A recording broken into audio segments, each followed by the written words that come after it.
In the 2nd year of the reign of Nebuchadnezzar, Nebuchadnezzar had dreams. His spirit was troubled, and his sleep left him. Then the king commanded that the magicians, the enchanters, the sorcerers, and the Chaldeans be summoned to tell the king his dreams. So they came in and stood before the king. And the king said to them, I had a dream, and my spirit is troubled to know the dream. Then the Chaldeans said to the king in Aramaic, O king, live forever. Tell your servants the dream, and we will show the interpretation. The king answered and said to the Chaldeans, The word from me is firm. If you do not make known to me the dream and its interpretation, you shall be torn limb from limb, and your houses shall be laid in ruins. But if you show the dream and its interpretation, you shall receive from me gifts and rewards and great honor. Therefore show me the dream and its interpretation. They answered a second time and said, Let the king tell his servants the dream, and we will show its interpretation. The king answered and said, I know with certainty that you are trying to gain time, because you see that the word from me is firm. If you do not make the dream known to me, there is but one sentence for you. You have agreed to speak lying and corrupt words before me till the times change. Therefore tell me the dream, and I shall know that you can show me its interpretation. The Chaldeans answered the king and said, There is not a man on earth who can meet the king's demand,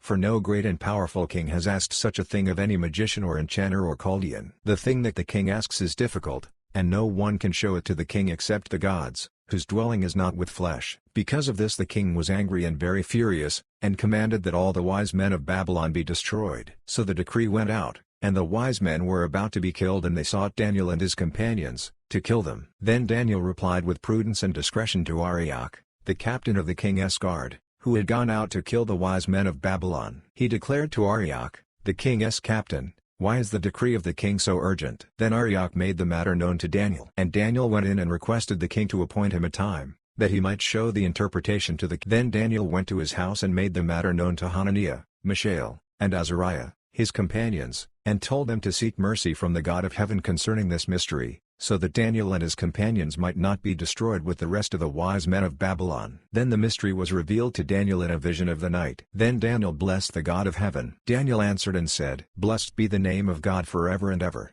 to whom belong wisdom and might. He changes times and seasons. He removes kings and sets up kings. He gives wisdom to the wise and knowledge to those who have understanding. He reveals deep and hidden things. He knows what is in the darkness, and the light dwells with him. To you, O God of my fathers, I give thanks and praise, for you have given me wisdom and might, and have now made known to me what we asked of you, for you have made known to us the king's matter. Therefore Daniel went in to Arioch, whom the king had appointed to destroy the wise men of Babylon. He went and said thus to him, Do not destroy the wise men of Babylon. Bring me in before the king, and I will show the king the interpretation. Then Arioch brought in Daniel before the king in haste and said thus to him, I have found among the exiles from Judah a man who will make known to the king the interpretation. The king declared to Daniel, whose name was Belteshazzar, Are you able to make known to me the dream that I have seen and its interpretation? Daniel answered the king and said, No wise men, enchanters, magicians, or astrologers can show to the king the mystery that the king has asked, but there is a God in heaven who reveals mysteries, and he has made known to King Nebuchadnezzar what will be in the latter days. Your dream and the visions of your head as you lay in bed are these to you,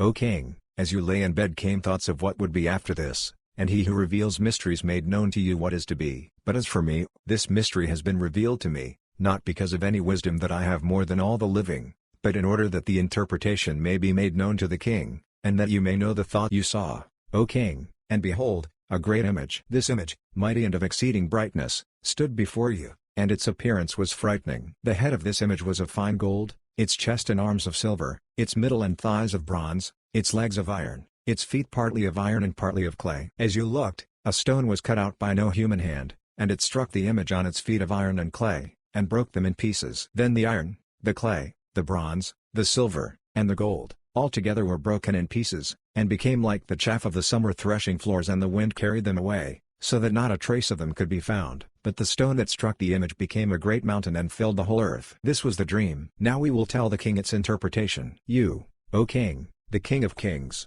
to whom the God of heaven has given the kingdom, the power, and the might, and the glory, and into whose hand he is given, wherever they dwell, the children of man, the beasts of the field, and the birds of the heavens, making you rule over them all. You are the head of gold. Another kingdom inferior to you shall arise after you, and yet a third kingdom of bronze, which shall rule over all the earth. And there shall be a fourth kingdom, strong as iron, because iron breaks to pieces and shatters all things. And like iron that crushes, it shall break and crush all these. And as you saw the feet and toes, partly of potter's clay and partly of iron, it shall be a divided kingdom, but some of the firmness of iron shall be in it, just as you saw iron mixed with the soft clay. And as the toes of the feet were partly iron and partly clay, so the kingdom shall be partly strong and partly brittle. As you saw the iron mixed with soft clay, so they will mix with one another in marriage, but they will not hold together, just as iron does not mix with clay. And in the days of those kings, the God of heaven will set up a kingdom that shall never be destroyed, nor shall the kingdom be left to another. It shall break in pieces all these kingdoms and bring them to an end,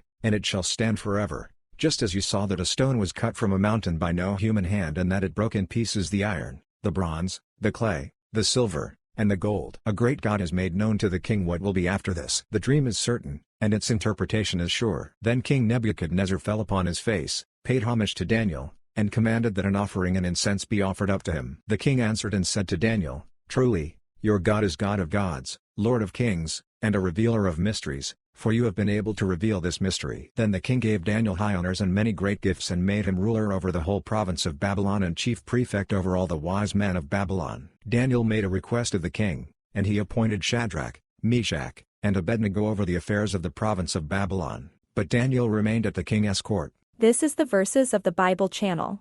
Thank you for watching. Kindly subscribe for more.